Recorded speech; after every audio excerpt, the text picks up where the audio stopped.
Nice intro for the morning. Fresh off a cold. Stay cold. Cheese. What up, Doc? You know, this gonna be the last one for like the next 2 years. Nah, I give it up. Caffeine Morning Show. Sticks. AM Caffeine Show. AM Caffeine Show. What up? It's your boy DOC. It's your girl Marlo J. And DJ Smooth Melody. So today, let me tell you, first off, shout out to everyone that tuned into the AM Caffeine Show on Wednesday. It was one of our first shows back. We took a little hiatus. You know, it's been this whole, everything that's going on with Corona. We haven't been able to be in the studio as much. So we haven't, I'm going to be honest, I ain't really been feeling it, y'all. Like, this Zoom, I don't really be feeling this Zoom thing like that, but we decided we're going to come on back. So thanks for everyone that tuned in on Wednesday. Word. But today, man, listen. Golly. Can I preach real quick, y'all? Can I just, let me just go to the pulpit real quick and speak to the congregation. Today, who we have on the show, when I tell you, this artist, songwriter, producer comes from one of the most iconic groups ever. And for my generation, it's hands down. There isn't a group that can touch them as far as I'm concerned. He's gone on to sell multi-platinum records. He has a star on the Hollywood Walk of Fame. There was a biopic done 3 mother effing nights. The one and only. My man, like, this is special because I'm a fan, but this is my dude. Like, we have spent multi-million hours on the phone just clowning, talking about old TV shows, cartoons. Don't nobody like you, Doc. Knock it off. Let me tell you, I have never laughed, and this is on everything I love. I have never laughed so hard than I did one night. Ralph and I were in Minnesota, and this dude told me all these stories about being on a road, doing those "Mama, don't eat the chicken" plays. You know, put the Tabasco sauce down, Mama. Like, you know, those off Broadway plays. And the stories that he was telling me, Marlo, Smooth, I literally threw up. I was laughing so hard. The one and only, my man, Ralph Tresvant is in the dance. Brand new single out. Hey, first of all, I got Smooth. That was you on that intro, right? No, that was not me rapping. No, that was just you. No, it was a cat named Sticks. So he was just throwing shout outs to y'all. Yeah. Sticks got it in, man. I like that, man. Yeah. Tell that brother, I give him props on that, man. You know what I mean? Oh. Yeah. A lot of folks don't know that you can rhyme, Riz. Like, folks don't know that you can really spit. Yeah, man. We've been going through this, man. Him? Huh? What'd you say, Marlo? I said, what'd you call him? Riz? Oh, Riz. That's R-I-Z-Z. his nickname. R-I-Z-Z. Yeah. Yeah. Riz is in like Rizal or? Pretty much. Rizzo, Rizzy Mo. That's what the friends call you, huh? Inside track, you know, everybody know it now, pretty much. You know, fan base know me as Riz as well. But yeah, me and Doc go way back, man. You know, we've been effing it up to the beat for a long time.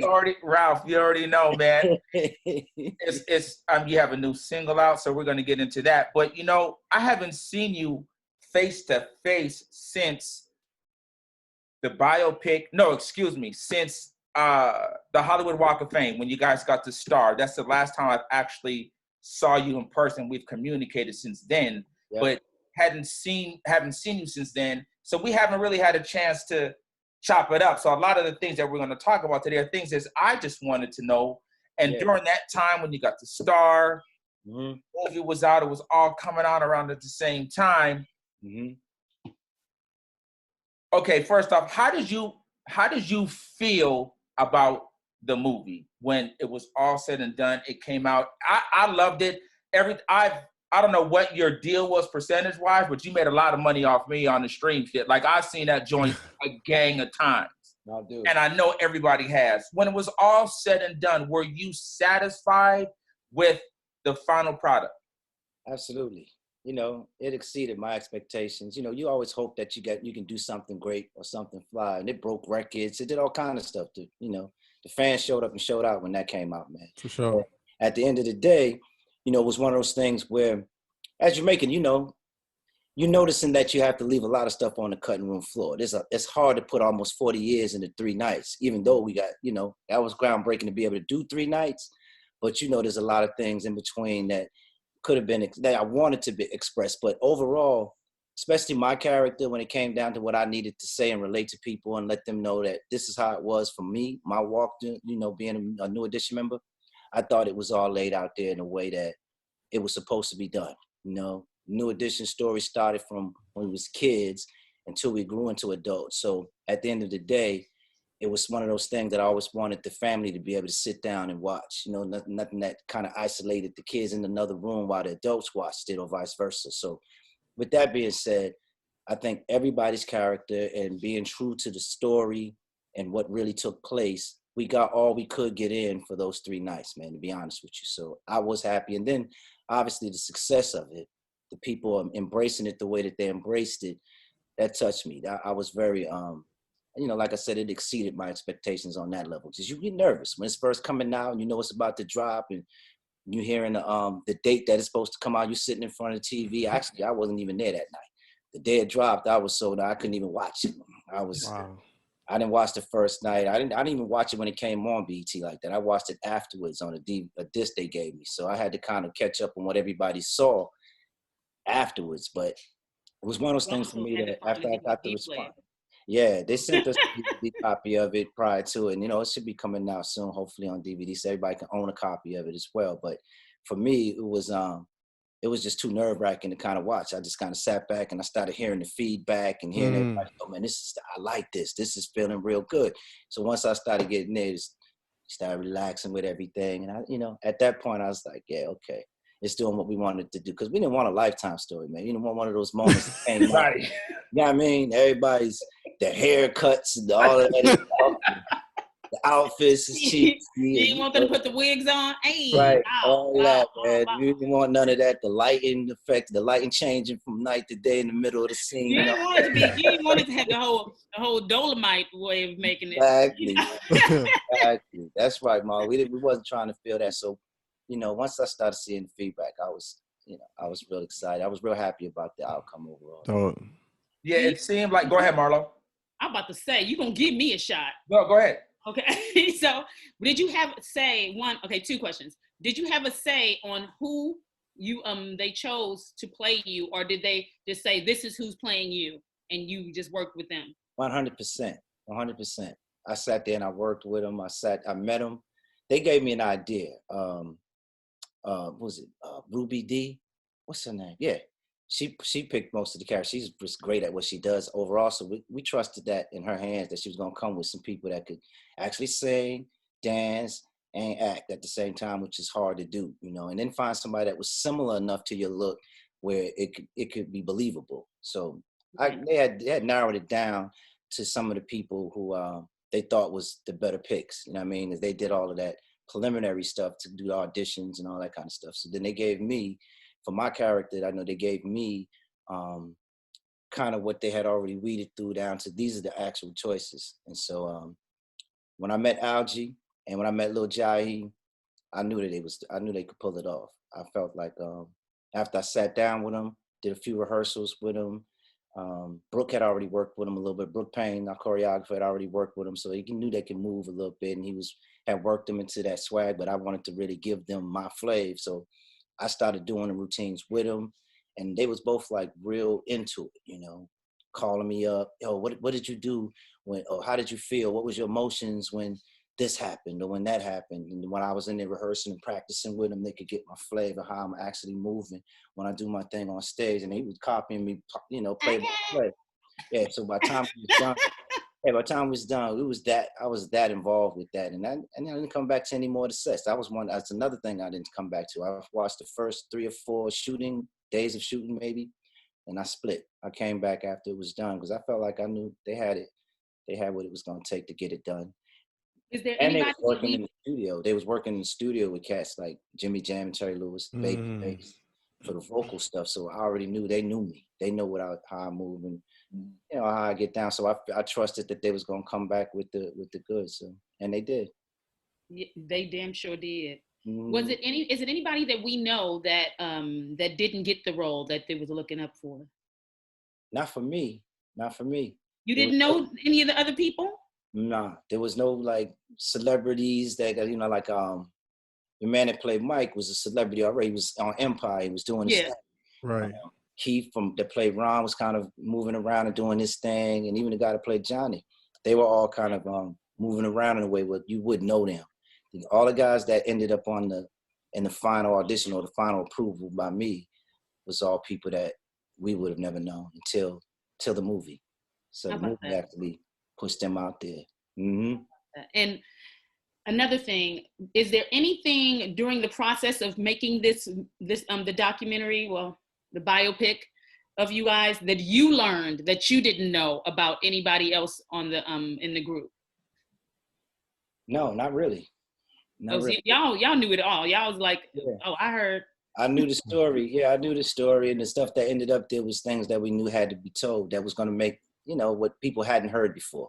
You can do a story, and it's a lot of stuff that was already done in said in interviews or in just prior to us doing the movie. People had already got that. So what new needed to be in the story that would give people more insight into the group, a greater depth into what we had to endure and go through as young kids, turning into just enduring those amount of years in the industry. I kind of knew everything that needed to be there. And as I heard everyone's stories, I read the pre-script. We go in there and sit down around the table, and everybody with the actors and all that are just acting out the parts and reading down lines. Like, yeah, that's all stuff I knew for the most part. So I can't we didn't know that Ricky had a drug problem at one time. Us did not know that. Oh, it took a long time. We didn't even know that for years. I think Ricky came to us during the time we was doing the Puffy album. And sat down with it. It was that long into the game, or maybe that's when it started, because Ricky was just known as clean cut to me my whole life. He didn't barely drink or anything. So it was really like, what? That was a what moment for all of us. But it was the ins and out of the game, man. This business is up and down, roller coaster, not knowing what's going to happen. With me losing cribs or on the verge of all that kind of stuff. People just think that from the day one, we was just rolling in the dough, and it wasn't like that.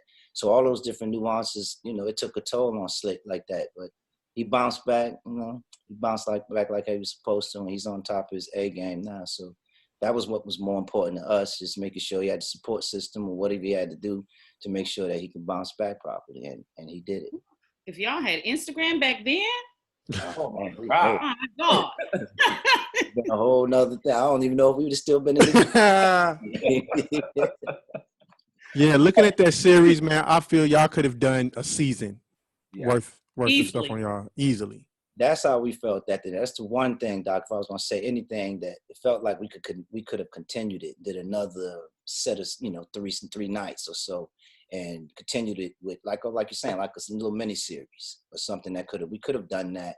And, it's still not off the table. It may be something that we can revisit one day and come at it like that. But I think for the most part, everything that needed to be said was said, and everything that needed to be shared was shared. Mm-hmm. Do you feel, because again, that was around the time that you guys got the star, and there was so much buzz around New Edition, not just for us who grew up with you, but then it was a whole new fan base of like our kids who may not have known the story and, maybe heard the music a little bit here and there. But do you feel you guys really capitalized off of all the attention that you guys were getting? Because we were hearing that there was going to be an album, there may have been a tour, all these other things that really could have been extremely, extremely beneficial, money-wise, didn't occur. And I think the fans may have felt a little cheated because we wanted a little more.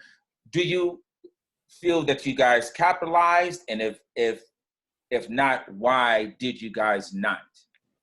I know, man. The fans is greedy, man. They want too much. Nah, to be honest with you, to be honest with you, bro. There was a lot of stuff that we could have done. We was actually in talks with a cartoon probably 2 years prior to that to do like the Jacksons thing they did once. We kind of followed in the movement of the Jacksons for years. So a lot of things that we saw them do with their careers, we was trying to put ourselves in the situation. That was the perfect time to actually do it. And we had been working on it and talking to the people. It actually drew up scripts, and it was everything but shopped at that time because we didn't finish the ink on it before all of that took place with the movie, with the life story. So right around the time when it was introduced, like you're saying, to the younger generation like that, would have been a perfect spinoff for us to do that. And we're still talking about that, to be honest with you. That's something that is still on the table. But yeah, we were supposed to do the tour. We were supposed to do the album. We were supposed to do a big run, which is a lot of why you saw me kind of fade back during that time period because we didn't get to that. And I put off working on new projects, doing other things that I wanted to do because it was time. In my mind, and all of us, we had sat down and talked about it's time to do the next NE run. Let's put everything on hold. And right around that time, my boys came with the Run project, and it just kind of put me off. Like I thought we was getting ready to do the Yeah I Mean. What happened? So when that went down, that kind of led everybody to kind of start going into their little cubby holes, back into working on their own things and securing their own bags while they was out there doing what they was doing. And that kind of put it off. But yeah, at the end of the day, it's New Edition. It's New Edition, man. And once we get it together, all that stuff's still on the table. There's still people throwing, tens of millions of dollars just to go on the road. With all this Corona stuff now, it's kind of crazy. Right. But it can be done. It's never off the charts because or off the table because of the style and the vibe New Edition's on. You can't really duplicate it with other artists. The history we have with our fan base and all that stuff is kind of we announce tomorrow we get ready to go on tour. We're gonna be all right. It's gonna be sold out, no question. I think it even led to that. Not a question. I think it even led to that. The fact that they didn't know what's gonna happen or don't know what's gonna happen with the crew for the most part right now. It's kind of like it built more of a desire to see it instead of, like you're saying, it was a steamroll. It was an engine that was moving at the time that we could have played off of, and it would have did just as well probably, I'm sure. But that anticipation now is even more so because you don't know what's going to happen, and the fact that it would come back together now, it's like, okay, I got to see this because we almost didn't get this anymore. Right. And let me go out there and catch it while I can. So absolutely, it kind of worked. It still works in our favor if we do it right, man. Yeah, and I feel like right now, a lot of us have seen a lot of bad performances online. And so it's like, at least we know that if we see New Edition perform, it's going to be good. They'll actually notice us, minus that one time that Bobby just scoot off stage. He was like, I can't do it. I'm out. But everybody else is pretty solid. Yeah, we work hard to make sure. That's what it is. We know there's a certain expectation for how we do what we do, and we know that we have to live up to that each time we drop. So when we come with something, it's the extra rehearsals, it's making sure the suits is right, the promotion's right, all the little nuances that it takes to make sure that it lives up to what people expect from us. At the end of the day, we put in the work for it. So yeah, Bobby's the one that will come in the rehearsal when he's ready, and he'll go do a few moves and do a note and then leave and say, yeah, I got it. Yeah, sure you do. Yeah, then get on stage and be out of breath. I'm ready for it. I got it. And, I already know that. I got that. Yeah, so you keep it moving. But this next one is important. It'll be important for all of us because we know we did take this hiatus, and that it's one of those things that it's almost like each time you come out, you got to kind of prove you still got it. Right. You still can do what you do. So for us, we take that serious and don't play around with it. When it's time to hit the stage, we go to work. We go in and put the work in and make sure it's tight. Do y'all ever have to encourage each other to get like, if you do a stint that you haven't been performing, do you have to encourage each other to, okay, you got to get back in the gym, or you got to start doing these routines again, because, or y'all just already on it? Y'all just already know. It's kind of organically, like we've been playing off each other for years. So if I come in there and I take my shirt off during rehearsals and my abs is cut up and I'm ready and look like I've been on my thing, or if it's not, I look over and Ron's like that, it's like, okay, we all hitting the floor. If I see Ron hit the floor before one of the performances, I'm hitting it, then Mike's hitting it, Rick's hitting it. We all doing it together. So it's like we play off each other's energy in terms of that. So that we are, eventually we're all that cohesive look. Because sometimes we'll come back and some people's bellies is out there, a little cheek around the waist or something, it's like, but as we start doing the routines, as we start doing our little pre-rehearsal workouts and stuff like that, it rubs off on everybody. Nobody wants to be the one with the yoke on their face when it's time to hit it hard. So watching everybody else down the line from you do work hard, I see them putting it all in. I got to put my all in. It's that kind of a feed off. It's never like, man, come on, you got to get it together, bro. What you doing?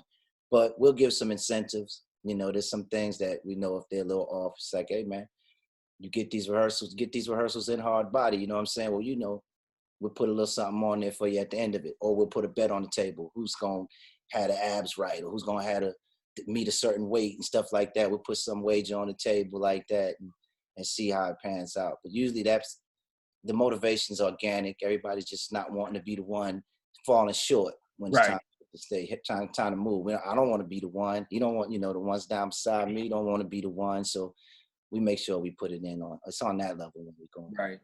Mm-hmm. For you, what is the hardest part of being in a group?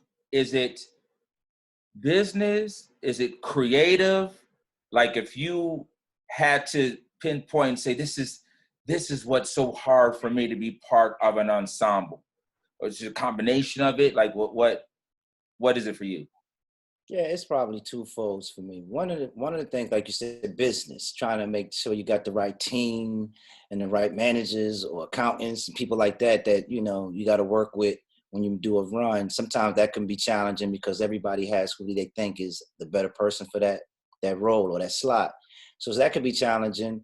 But for the most part, we usually work that out. But the business side of it is definitely a hard part to stick around with, especially if you've been in situations where time and time again, stuff keep coming up short or it's not living up to the expectations that you expected it to have.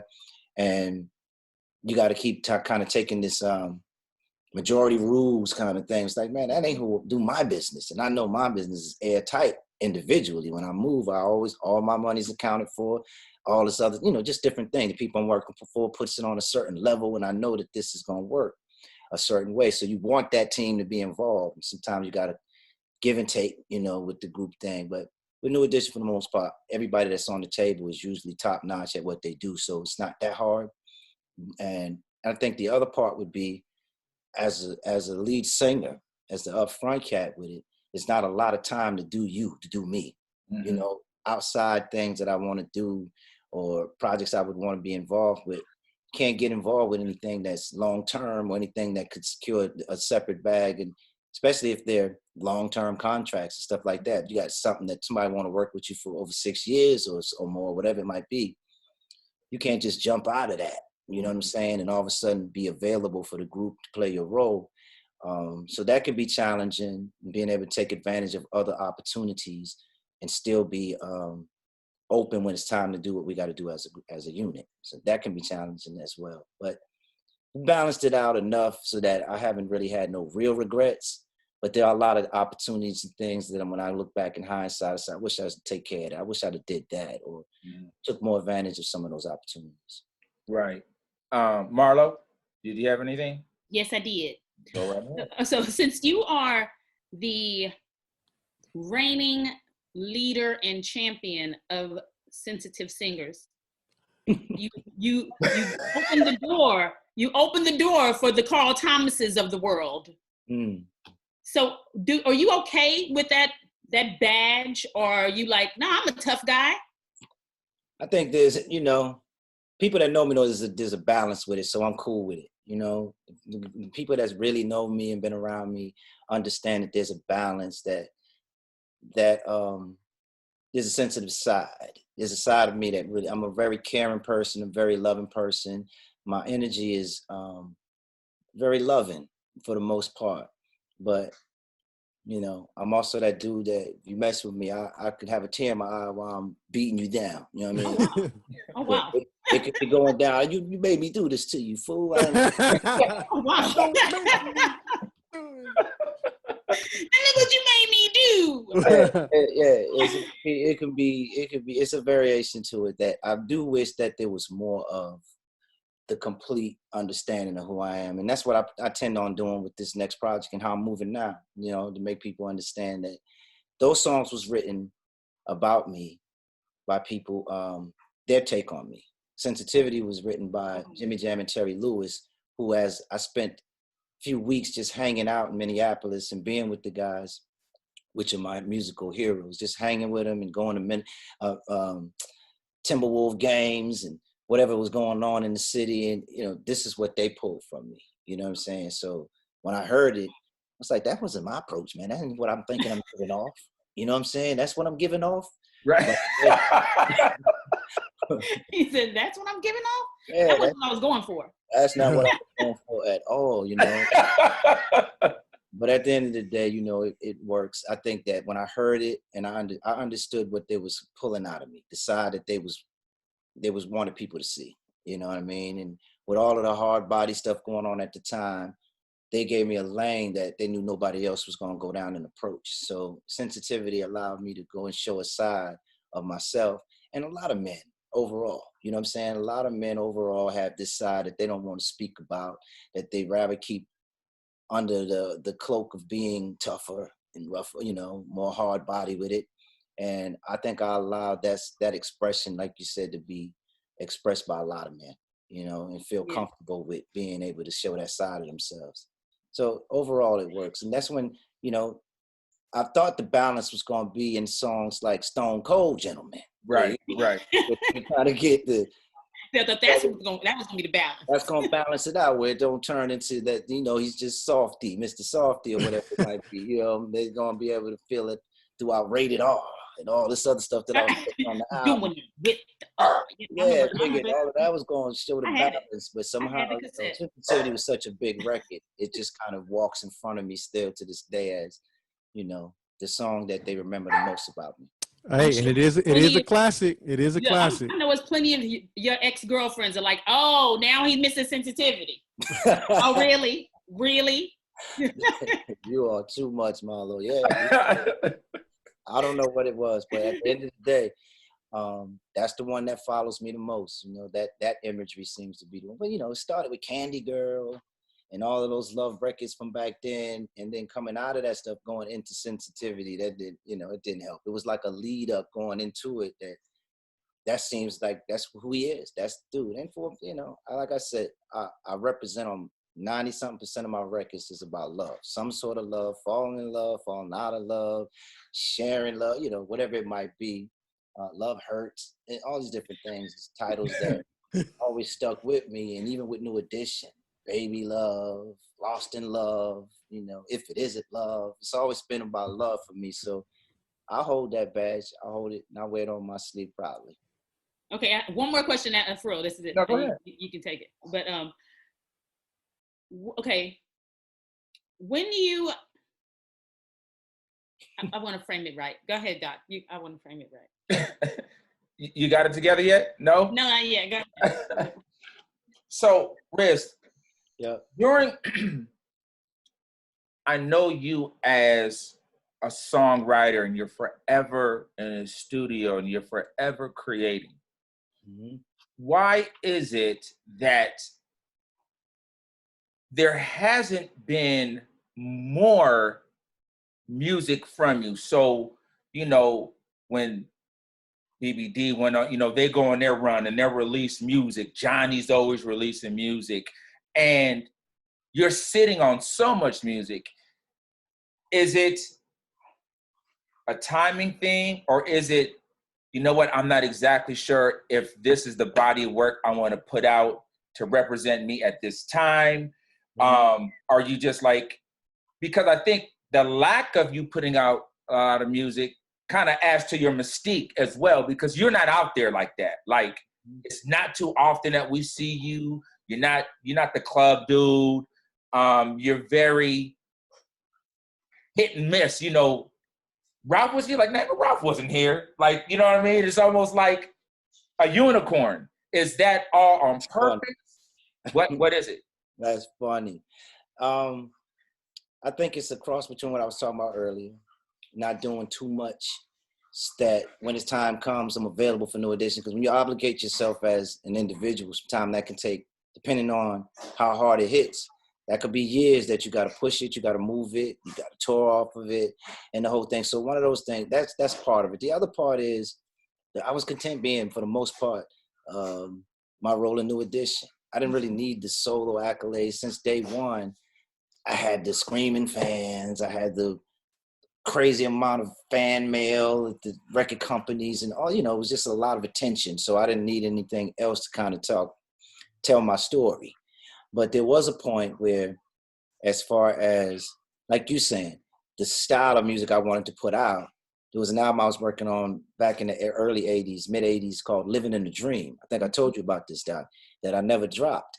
And that was more closer to like the Don't Be Cruel album with the Prerogatives. And there was that dude from around the way that I was inking about and talking about then. And by the time I actually got to the point where it was time to drop it, or there was room to drop it, BBD was out with their style, which kind of reflected some of it. Bobby was out with the Don't Be Cruel Prerogative album, which was the same flavor, with the two dances and the whole shot that I was doing. Bobby's a huge fan of that album, as a matter of fact, by the way. Mm-hmm. So he understood my approach and where I was going with it, and incorporated a lot of that. Not only him, but other artists at the time was coming with the swing, and Teddy and Guy. So the style was kind of out there now. It wasn't as unique. And my thing was to always come with something that felt unique to me. So when I'm in the studio recording, I think that's exactly what I was looking for. If I'm not going to do something to me that feels groundbreaking and unique, and I'm just doing more of what I've been doing, then I might as well just wait and say that for the projects I'm working on. My album, as a solo album, for the most part, without the different rap parts or the Jermaine Jackson parts you would call from the Jackson, you know, coming in now, is a New Edition album. So right. For me to even do an album as a solo artist is pretty much a New Edition album, because I do the leads, I'm singing the backgrounds, I do the other talking and rap parts as well.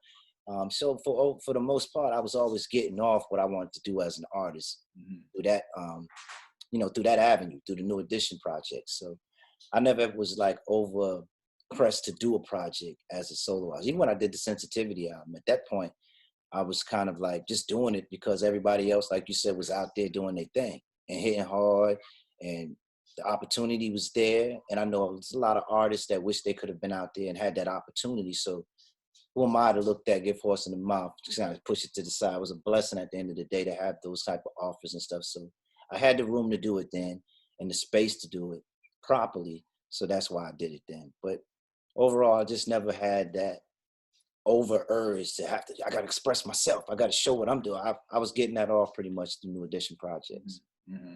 Do you feel that the group setting is more comfortable? Like it's less pressure on you being in the group than being front and center on your own with the solo stuff? Not really. I feel like I could do both just as well, you know, and with the way you can set up projects, being on stage is pretty much the only difference, you know what I'm saying, as far as being in a group situation. The records themselves, I can handle them. I could sing, I got enough range and enough depth in my abilities to sing songs to cover an album. But talk your talk, Mr. Tresvant. Oh, I can. I can do all the damn harmonies. I think that's what I do. That's what I do for my records and those records. So, and putting dancers behind me if I needed more energy for stage and all that kind of stuff and videos, that's always doable. So it's never that. It's never. I know how to dance. There you go, Marlo. And here we go, Marlo. Here we go. If you need it, I'm a dancer. I'm gonna remember that. All right. So, do you think any of that music from that first project we'll ever hear any of that, or you at some point bless us with it? I wanted to at one point. Now I don't know where those masters are, man.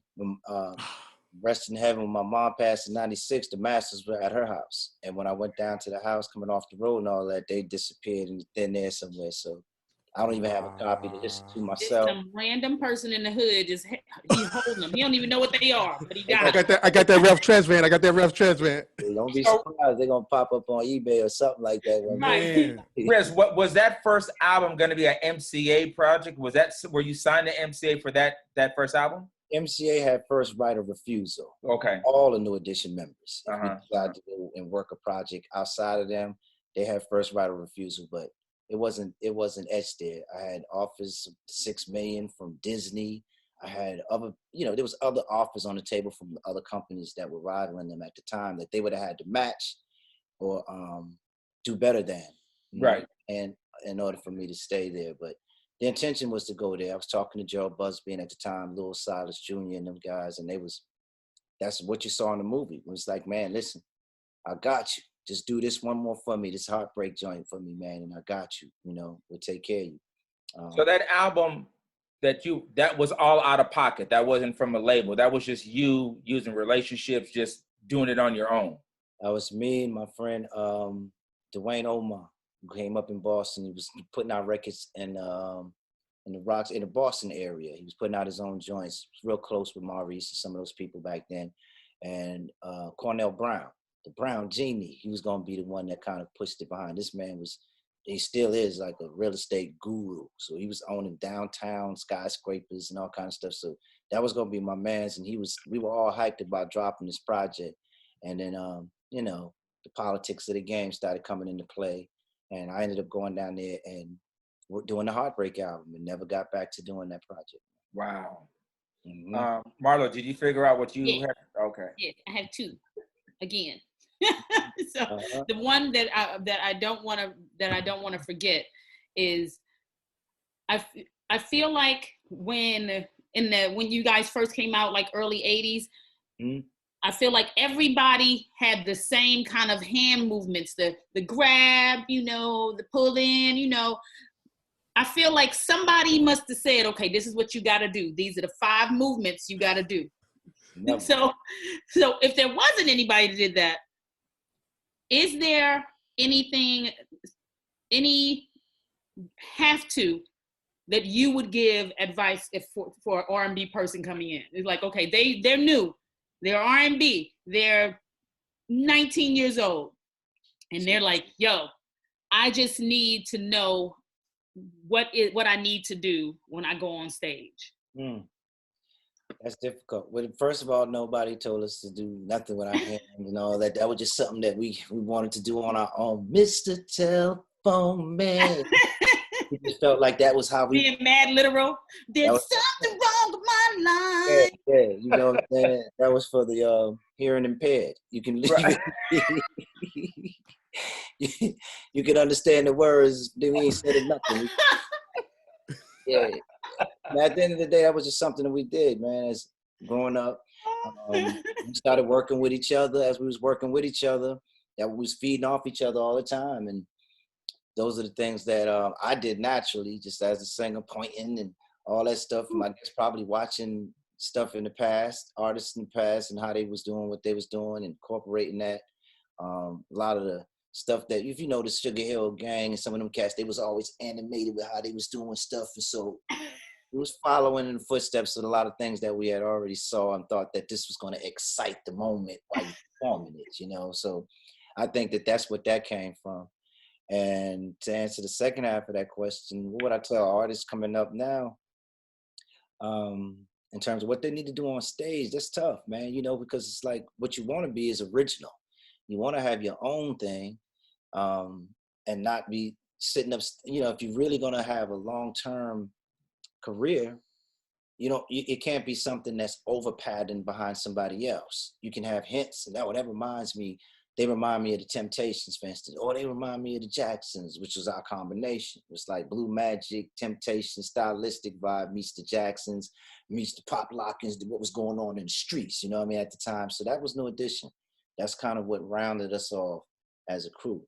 To stand out from that and be something fresh and new, you can take bits and pieces of what we was doing, but somehow try to always incorporate something unique, something that represents just you, the one that brought that to the game. And if you can find that and do that thing, usually you get your own identity going on, and people can respect that and you can last a lot longer. But practice. Never be on, don't overbe your own fan. You know what I'm saying? Let everybody else speak about what they think is great about you. You start putting it out there like you the one and you got it like that and you really that fantastic. A lot of times you're not, you know what I'm saying? But sit around, work on it to a point where you start watching family members' eyes raise up. People who've been around you all your life. Oh, hey, okay, I like that. When you start feeling that from family and friends, the rest of the world is usually not that hard to please. You know what I'm saying? You kind of you're doing something that's unique and special. And I would take that as one of the things that I always prided myself in, not ever thinking I was that great at anything and always wanting to be better and running it by family and friends and letting them feel what I'm doing. And if I can get them to have that fan look in their eye like, oh my God, that's my brother.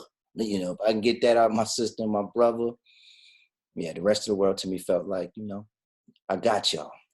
Right. Absolutely. Okay, my last one for real. Mm-hmm. When did you have your oh my God moment? Do you remember where you were when you realized, not only were you guys a good group, but you were an amazing group and you were now global? That's hard to say, There was a lot of defining moments that made you start feeling like you was, first of all, it's like hearing that your song just knocked Beat It out of the #1 slot. That did something to me. It's like, that's Michael Jackson, and what? Candy Girl did what? And I didn't know what the Billboard charts and none of that stuff was back then. I just knew that must be good if we doing, And so that was a great moment.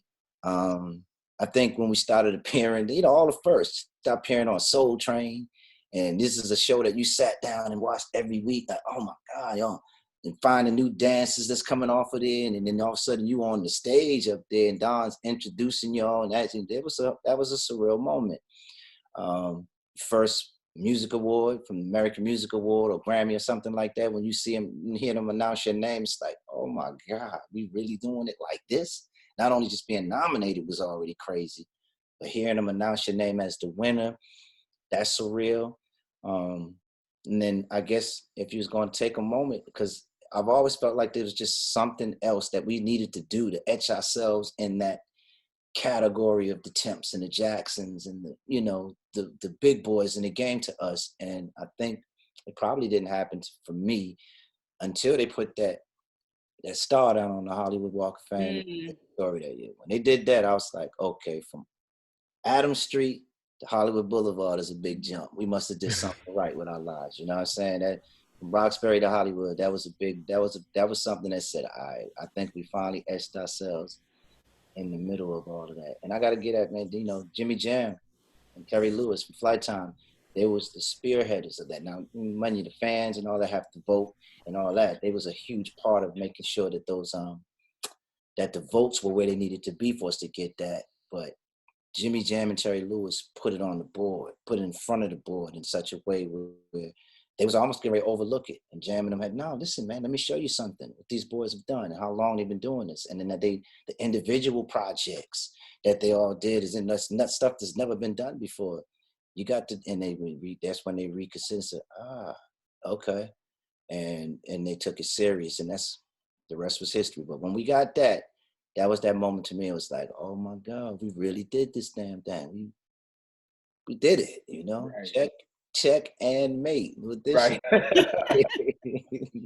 Yeah, I think, like you said, when you start dealing with certain folks in the higher echelon in Hollywood, they may not, there's a lot of stuff that they don't know about. Mm-hmm. And I would have to say that star ceremony caught them by surprise. I don't think they realized how huge the New Edition fan base is and the overwhelming response.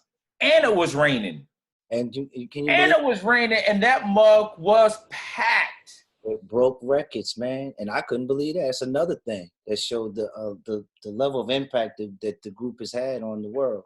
You know, it was people who flew in from Australia, Africa, London.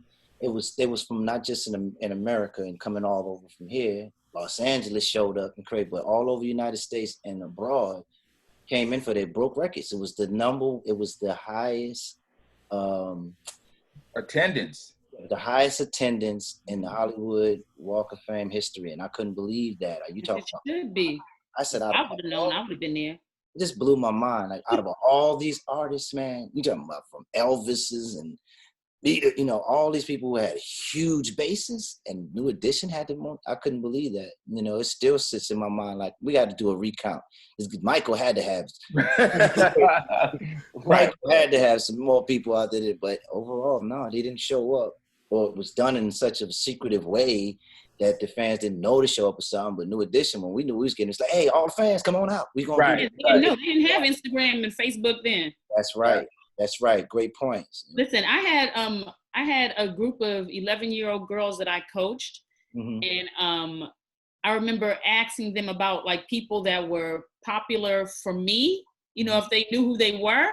And I was asking like, do you know who MC Hammer is? And they were like, no. I was like, do you know who Salt and Pepper is? Like, no. I was like, do you know who New Edition is? They were like, yes. You know New Edition? Nice. I was like, nice. What? And they didn't equate it to someone that I knew when I was younger.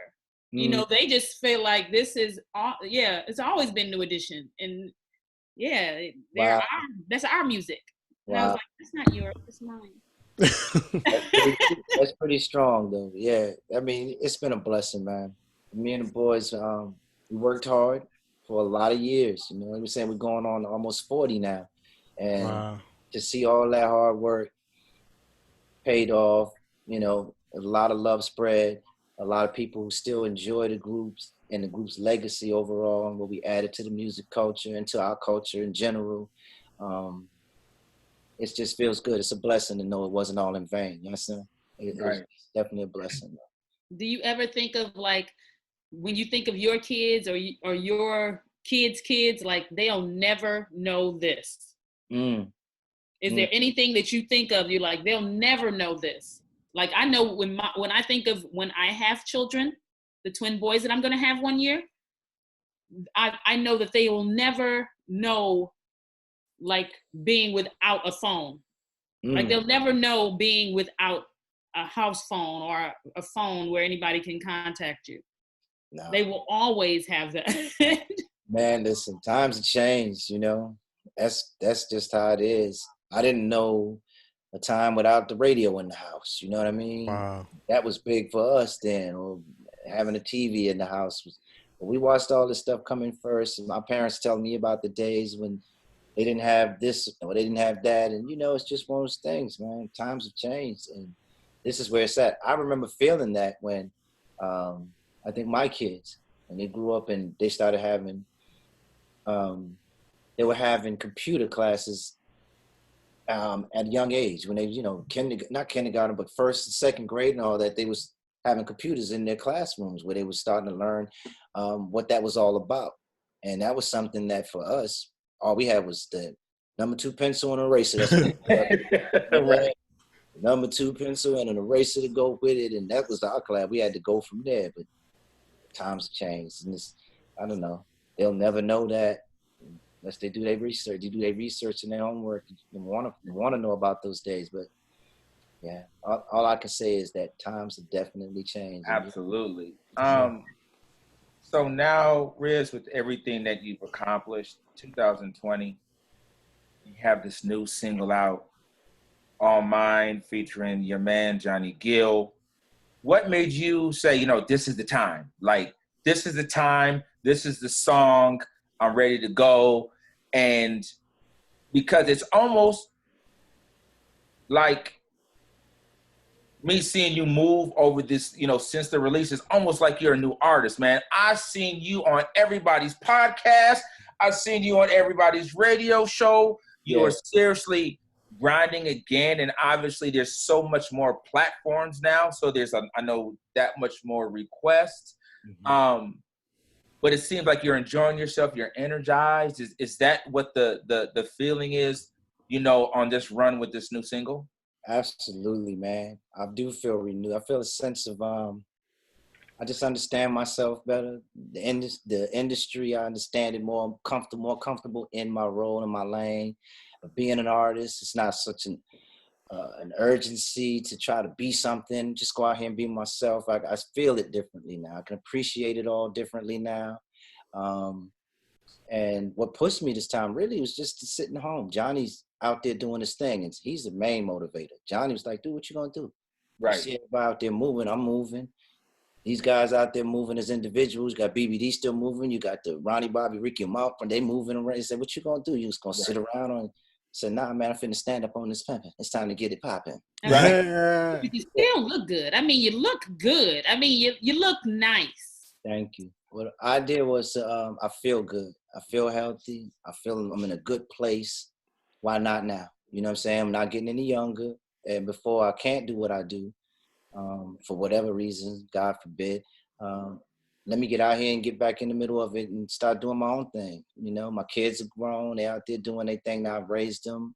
They're smart, productive kids. They're fine. You know what I mean? And I always got their back.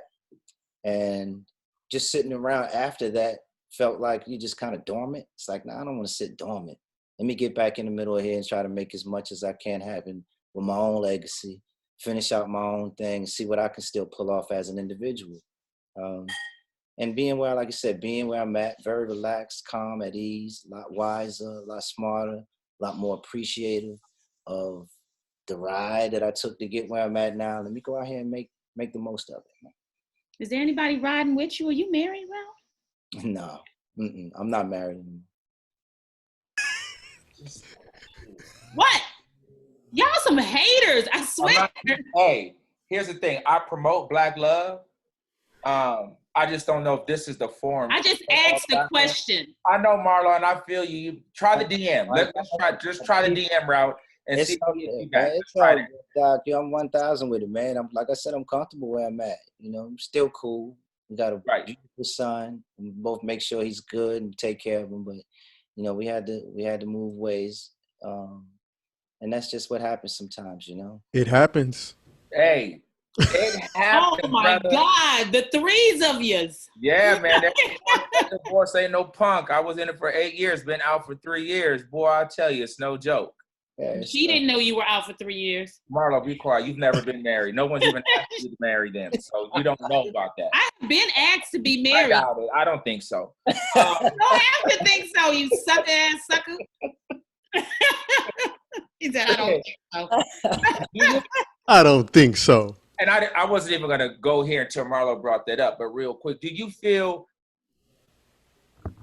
being married and in this entertainment industry, does that start to take a toll on the relationship? It does. It has its moments, but you know, I believe that it's how you start into, how you go into it, man. Really knowing who you're going into that with. You know what I'm saying? And I think a lot of us get into it too early, too young, before we really got a chance to pull off life. Both sides really got to be able to pull off life the way you want to sit where you want to sit in life. You know what I'm saying? I think once you're there, you're in a better place to be in someone else's life. You know what I mean? And vice versa. I think at the end of the day, a lot of us get into these relationships for the wrong reasons, at the wrong time. And as time goes on, you realize that. You just go, okay, man, listen, I done stifled you from some things that you probably could have or would have done if I wasn't in your life. I don't think I might have messed up your whole little walk. And, and life is too short to do that, Mm-hmm. Help them get back on track, help them get the things they need to get and get back where they think they or should be. And once a person is finished doing that with their lives, finding themselves, doing themselves, I think they're in a better place to be, to add something to someone else's life. That's when you're supposed to do that kind of stuff with. We come up there's almost like this you get this age, you're supposed to be married by now. You're supposed to start having kids by now. And you know, all of that's kind of etched in how it's supposed to be done.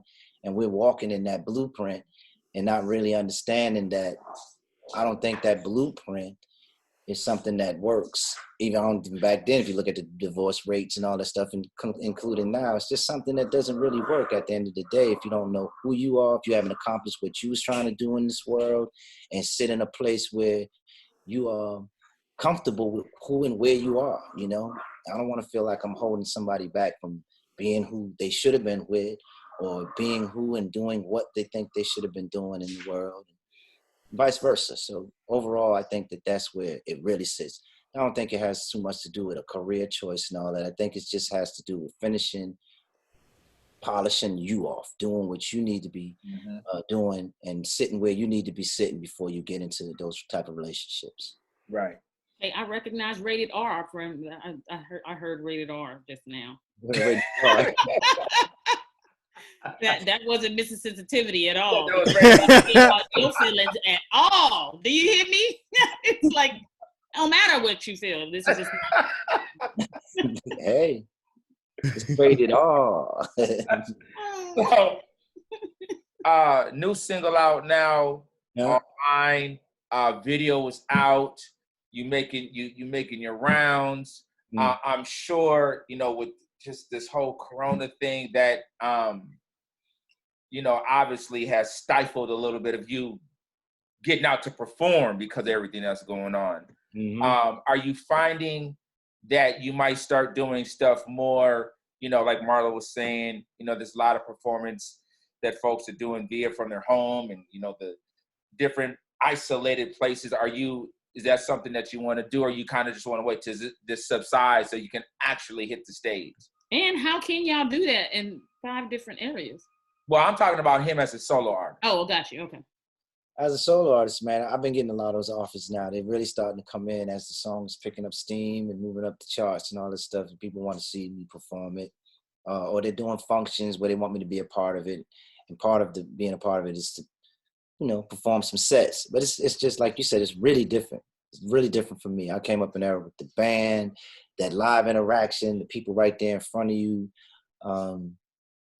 touching their hands, or just that live energy coming right back at you as you're doing what you're doing is something for me that is surreal to think about doing it without that, you know, just in your house or in a studio somewhere, trying to duplicate what I've grown up to as part of the feedback that allows me to do the type of performance that I do. You know, you can muster it up.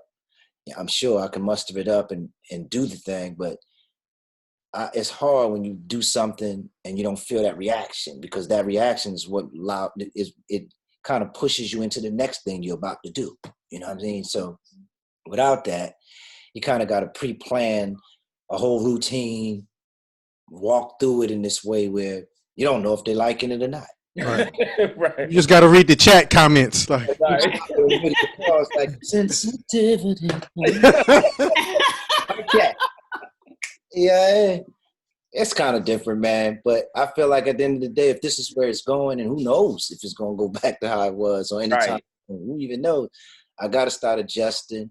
I got to start figuring it out, and that's what I'm doing now. Trying to figure out how would I do that? You know, would it be with a band? Would it be with a track? Would it be in my crib? I set up an area where I do concerts, or is it something I'm sitting down doing, or is it something that I gotta want to get up and really perform with some sort of moving camera that can follow me around so I don't know. The energy just has to be put together in a way where I feel excited about delivering it. But right now, I'm not that excited about it. I'm not excited about performing in the crib and the audience is on the other side of the planet in their cribs and all. That's just weird to me, coming from the era I come from of performing. You know, it just feels so awkward. But again, you know, I've been able to adjust with the times throughout the year. So if need be, I'll find a way to make it happen. And I want to perform. I want people to see me do the records and do the new singles and all that stuff and promote it and push it. So I find a way to make it work, man. Right. If we did a Verzuz with New Edition, who would you guys go against? Oh man, we'd have to go against ourselves. We have to go against BBD, Bobby Brown, Robert Tresvant, Johnny Gill versus New Edition. Right. Which would be super dope, by the way. Absolutely. Have you been watching them, Ralph? Have you been watching all the verses? Oh man, Snoop and DMX by far right now, man. That's No the- question. No question. We And are So good. who did you have going in. going into it, and then when it was over, was it the same? It was tough, man. Going in, I just felt like there was a lot of music. There was a lot of music that both of them shared with the world that it was kind of up in the air. I honestly, I think going in because of the style, I think, and because of he's knowing more of a lyricist, I was leaning toward X. I was leaning toward DMX going in. But as that was going on, I was like, oh, damn, I forgot that. Right. Oh, I forgot that Snoop joint. And then Snoop's performance of his stuff. Right. Was, to me, he was the better performer that night, you know. Snoop had more fun than anybody else in the world. Yeah, Snoop had a ball. Maybe Jadakiss. Maybe Jadakiss because he was lit. right, Lit. Smooth, that's right. But yeah, that's what I was feeling. His delivery, Snoop's vocals sound exactly the same. Just like the record, dude. Just like the record. Everything was like, is he lip syncing or what's happening? You know, so but Snoop was Snoop, man. And he's so cool with it. His records are so gangstered out, and just hearing him do him so flawlessly in front of us like that I was like, okay, I see why at the end of the day, he got the trophy. You know, he was the reigner in that one. But I did go into it thinking that this X, because of he's, you know how X, I'm just used to him being more anime, just what he was in my mind. I thought he was going to take that. But I did know Snoop had a hell of a catalog. But it wasn't until he started unfolding that catalog in front of me that I started like, ooh, I forgot about, Me too. All right, Snoop. Yeah, both And of them. I'm from Compton, so I'm supposed to be pro Snoop, but I was just thinking that I would be the DMX would win. But like you said, when he started playing, I was like, oh, I forgot about that. Yeah, it was just like that for me too. You know what was beautiful about the whole thing overall for me though, like everybody's been saying, the camaraderie and just watching two coasts that at one point had rivalry, watching these two coasts in that room playing off of something that we call hip hop in this way that just made it enjoyable for everybody. And you know, from both coasts and everyone in between was able to feel this is the energy that we call hip hop right here, man. Yeah. They brought it to the table in a way that they brought it to the table, man, where it really unfolded. This is how it's, and they said that. I think Snoop said, this is how it's supposed to be done. This is what it's all about right here. You know, both worlds, all worlds coming together. And it wasn't so much of a versus anymore than it was more of a watching two masters at hip hop do what they do in their own ways and it merged. I started saying the dog constantly. This is a concert. If I was in the building right now, right. This was in the building right now, and I was in there, I'd be losing my mind. Yeah, you screaming it loud, screaming the lyrics loud like you on stage. Exactly. That's exactly how it made me feel. I thought that in fact, if all this goes down and we get a chance to go back out there like that, I would love to see them two. Man.